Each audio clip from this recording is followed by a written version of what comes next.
Hello, this is Peter. I'm with Madison Area Technical College, and this video is for our students in the Electromechanical Technology program to understand how to remotely start a FANUC robot through a ControlLogix PLC. There are many things that have to be set up just right. I'm using RoboGuide, the simulation software, and a physical PLC. On the robot side, there's several configurations I'm going to go over. And you won't know where to find these as a student, but if you're in industry, be careful making changes to system variables. This can have unexpected consequences on your robot system. Yeah, this is for educational purposes, so students make sure that this IO auto-config system variable is turned on, which should map the simple CRMA configuration as shown in this picture. I'm going to detail the remote start options, which I'm using PNS. And your student project, you should be using other. That's easier to configure, and you simply set a default program to run from other, and upon receiving the start signal, the robot will run that program. There are 4 signals I'm going to highlight that once you enable this UI interface, these 4 signals have to be sent from the PLC to the robot. So these user inputs are signals the robot receives from the PLC. So let me show you what I have going on here. There are a bunch of configurations. And first of all, what you see right now, the FANUC robot is in error state. You can see up here false, the hold signal is on, and that's the reason you see these error signals is because the PLC is in program mode. So it's not actively sending the signals to these 4 signals to the PLC. In program mode, there's no data being exchanged. So once I go to run mode in my PLC, these signals will be sent, and you can see that satisfies the hold UI8, and the other signals, there's still a fault, which I'll show you how to clear this in just a second. The settings you have to modify. So again, this is only when you're ready to remotely start the robot through your PLC. All your testing should be done without this configuration. And when I say this configuration, I'm going to show you what that is. I'm going to change my display real quick to single so it's easier to see.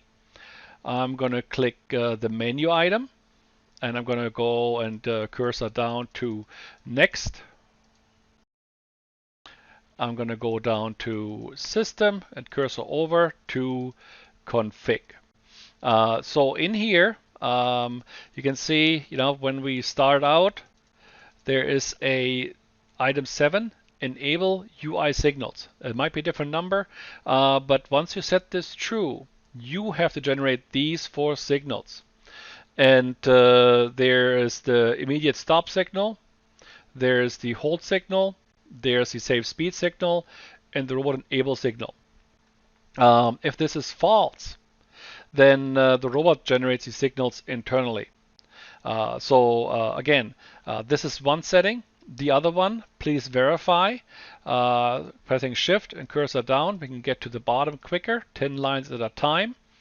And here you see 43 for this particular controller. It's set to remote. So if this is set to local, which there's an option, the robot can only be started locally with the cycle start button on the cabinet. The UOP assignment should be set to simple CRMA 16. And again, that's the configuration that the robot automatically applies that matches our configuration. The other setting to remotely start a robot, we go to a different menu. We're going to click Menu, go down to Setup, cursor over to Program Select, and press Enter. Here you can see I have style configured. There are several options, and style also allows me to send a particular signal to the robot and run. If I go to PNS, I have to restart the robot, so I don't want to change anything right now. But if I go into the detail here, you can see for style 1, so when I turn on this UI 1, it's going to run this program. And again, this is coming from the user inputs and outputs. If I go to inputs, you can see here style 1, UI9. That is a signal that I'm setting, yeah, the 9th bit. This is going to turn it on. You don't have to do this because if you use the other program start method, you can define the program and all that is needed is the cycle start signal. So to run, first of all, I'm going to move this out of the way a little bit. And I have my little HMI up and running. Whoops. Right here. And I'm going to turn the safety off. Yeah, pretend that this hasn't been reset yet. You can see there's a FANUC reset command, which is right here, tied to the default reset signal. You can see this first line of code enabled sends outputs that are required. It's unconditional. There's no input to it.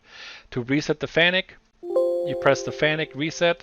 Yeah, I have an HMI button tied to it. This signal, the output from the PLC is sent to the FANUC robot, which resets any faults. Then my logic requires that the machine ready signal is on. For that to come on, I have to clear my safety. And basically that's resetting your safety relay with the reset button.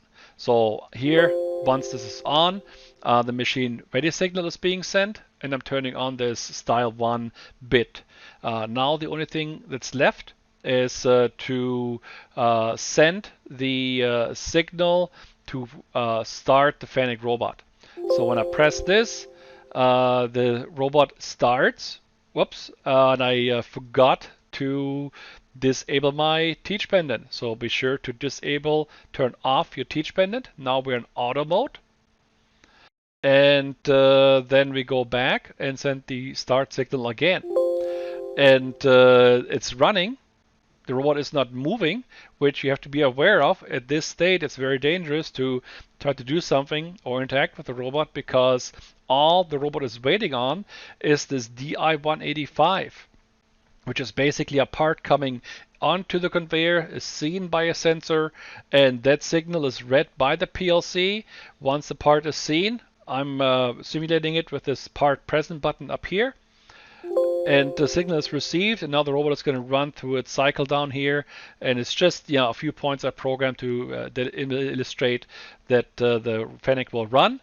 Once it's done, my robot sends the DO-185, and that is received by the PLC as an input. And that tells me the FANUC finished its cycle. You could turn your conveyor back on, move the part out of the way, bring the next part into place, and the cycle could repeat. All right, so I know there was a ton of information thrown at you here. So again, critical to remember is that to remotely start the robot, you have to turn on the UI signals. Once you do that, turning the UI signals on means they come from an external device, which is our PLC, which is these 4 signals. You have documentation with more detail. If you're watching this and you're not my class, this information you can request from FANUC Robotics. They provide all this for robot owners. And last but not least, I want to acknowledge some support I had to get this configured. Thank you, Steve from FANUC. Really appreciate your support. And if you're looking on how to configure this communication between a ControlLogix PLC, it's a physical PLC that I have, to RoboGuide, stay tuned for another video where I break down how to configure RoboGuide and set it so that we can remotely control and connect with a physical PLC. All right, thank you.